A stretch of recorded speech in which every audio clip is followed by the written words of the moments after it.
My name is Abby, and I grew up and live here in Burlington.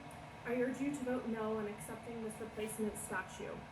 By now, you have been made aware that the process by which groups, including Missisquoi, were recognized by the Vermont legislature as Abenaki was deeply flawed and purposefully excluded the region's Abenaki First Nations. I admit, when I first heard about this several years ago, my first thought was, who was I, as a white Vermonter, to decide who was and who was not Abenaki?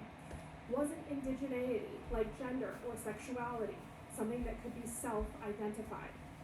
But as I read from Indigenous scholars on this topic and learned from Abenaki citizens of Odanak about their history and their experiences during and since state recognition, I came to understand that we are in this deeply uncomfortable situation today because the state of Vermont chose to decide who was Abenaki back in 2011 and 12, and in doing so, violated Indigenous sovereignty.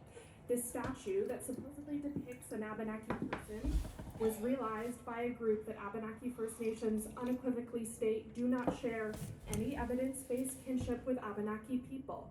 How could we possibly allow this statue to be placed in one of our city parks knowing that context? As long as Burlington keeps deferring to these self-identified groups and the Vermont Commission on Native American Affairs, we prop up a false and dangerous rewriting of our region's history and present.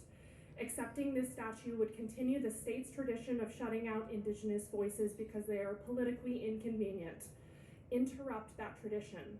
Be curious about what Abenaki First Nations of Odanak and Woollynak have shared with us.